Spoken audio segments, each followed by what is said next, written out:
All right, we're going to end that because we want to go back to that special announcement from local law enforcement about tackling the crime rate here in Memphis. Let's listen in. Violence, and I am too. This is a problem with many causes, and there will need to be many solutions. The federal government has an important role to play in tackling this problem.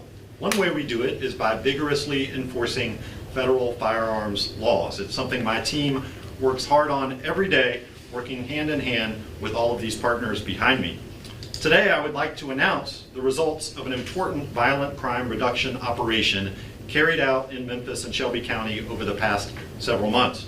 For months, law enforcement officials investigated illegal firearm and drug crimes at various locations in Memphis and Shelby County.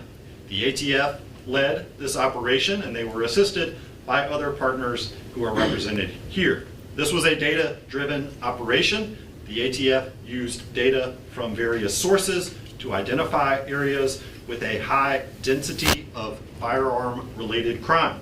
And then law enforcement moved to clamp down on illegal firearms trafficking, use, and possession, as well as the associated distribution of illegal drugs. One of the locations targeted was the Save a Stop 2 store at Lamar and Kimball in Memphis. Due to the excessive illegal activity at and around that store, the district attorney's office obtained a court order to shut down the store.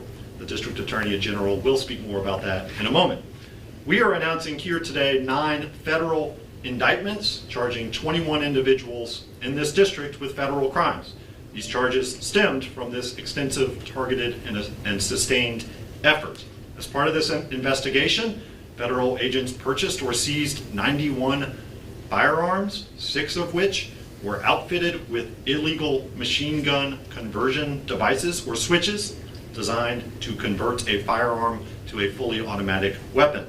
Officers also purchased or seized almost 2 kilograms of methamphetamine, 332 grams of powder cocaine, 210 grams of powder fentanyl, almost 65 grams of crack cocaine, almost 3,000 fentanyl pills, and almost 800 MDMA pills. Indictments and complaints were recently unsealed in federal court associated with this investigation.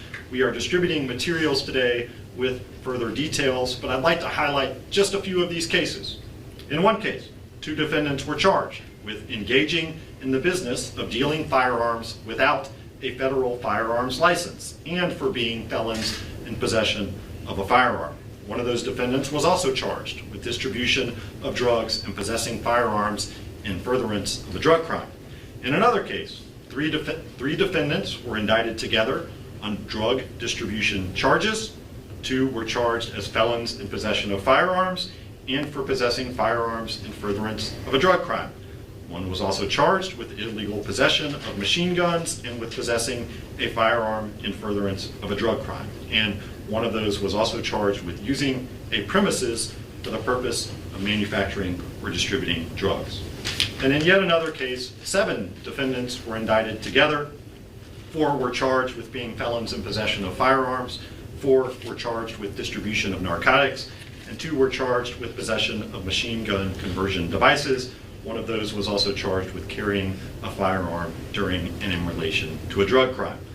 I think those examples show the breadth and depth of the criminal activity that was uncovered by law enforcement. Of course, defendants charged with a crime are innocent until proven guilty. Again, I want to thank our law enforcement partners for their hard work. I think this operation shows that all of us are working together to tackle the serious challenges we face. You'll hear more from the ATF about the operation in a moment. I also want to thank, as I said, the District Attorney General's office. They took an important action regarding a place of business that was at the center of much of this activity. I'll close by saying that as the Chief Federal Law Enforcement Officer in this district, I want people to know that we are working together to aggressively prosecute people for illegal gun crimes, including gun trafficking, as well as selling illegal drugs. This investigation continues, so do others in and around Memphis. We have more cases like these in the pipeline. We're going to continue to take these cases federal, and people need to understand that anyone engaged in these actions may face federal consequences. Now, a couple of our partners would like to say a few words. First, I will invite Special Agent in Charge Marcus Watson with ATF to the podium. Good morning. Thank you, Kevin. Today's announcement, today's announcement is a result of the hard work of the women and men of the Memphis ATF, the Memphis Police Department, Shelby County Sheriff's Office, and our other federal and local state partners. This case relied heavily on technology, specifically crime gun intelligence, or CGI. CGI was used to pinpoint where ATF should focus its resources and towards whom ATF should focus its resources. Through the innovative use of CGI, coupled with old school police work, 91 firearms, including several machine gun conversion devices, were recovered from the streets of Memphis. A significant number of violent individuals are under federal indictment for violation of the federal firearms laws and narcotics laws. And one corner, and Memphis is safer today and no longer is a source of illegally trafficked firearms and narcotics. Thank you. Thank you. Now I would like to call District Attorney General Steve Mulroy to the podium. Thank you, Mr. Ritz. Good morning, everybody. This is a great example of the effectiveness that we can achieve when multiple agencies work together in collaboration. In this case, federal agencies and local agencies. Thanks to the great work of ATF agents over a 4-month investigation and supplemented by the regular work that the MPD did in responding to calls and investigating crimes, law enforcement provided our office abundant evidence of numerous, repeated, continuing violations of the law, guns, drugs, in some cases violent incidents that occurred in and around a particular location, the Save a Stop store that you just heard U.S. Attorney Ritz talk about, including in some instances violations of the law by employees and the owners of the store itself, accumulating to the point where it was basically a breeding ground for crime, which degraded the quality of life of the neighborhood residents and threatened their safety. And thanks to that abundant evidence that we got from law enforcement, our office was able to go to court, bring a nuisance action, and close down the store, just shutting down that breeding ground for crime. And in part of that nuisance action, we had a number of people, some of whom are here. People from my office, I want to commend Paul Hagerman, who supervised the action, Forrest Edwards, and ADA, who unfortunately couldn't be here today, and then also the cooperation of Maren Blakely, who is also here today, and she is an employee of the Memphis City Attorney's Office, and she is embedded with our office and regularly works on these cases. It's another example of the kind of cooperation among agencies that made this whole thing so very effective. As a result of the nuisance action, like I said, the store has been shut down. We recently went back into court and agreed to reopen it, or allow it to be reopened, for the limited purpose of having eviction proceedings.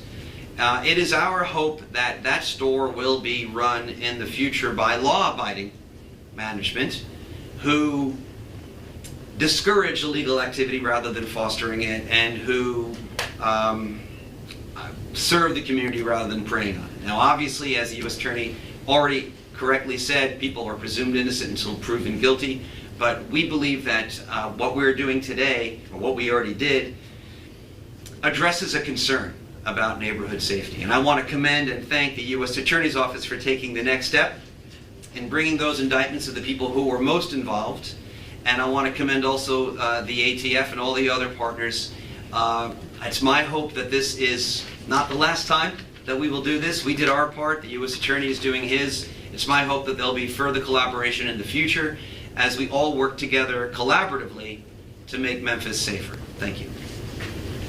Thank you, Mr. Mulroy. That's my hope as well. I'd next like to invite Chief Davis. All right, you just heard from District Attorney Steve Mulroy, as well as Federal Kevin Ritz, who were speaking about a joint investigation between multiple law enforcement agencies and offices here in the Memphis area. We just heard from DA Steve Mulroy talking about the Save a Stop 2 store over on Lamar and how it's been shut down after a lengthy investigation, a 4-month-long investigation overturning lots of guns as well as drugs and many, many more details as well. We're going to have more on this in the coming night right here on Action News 5. We'll tell you more about it. Stick with us for more news and weather.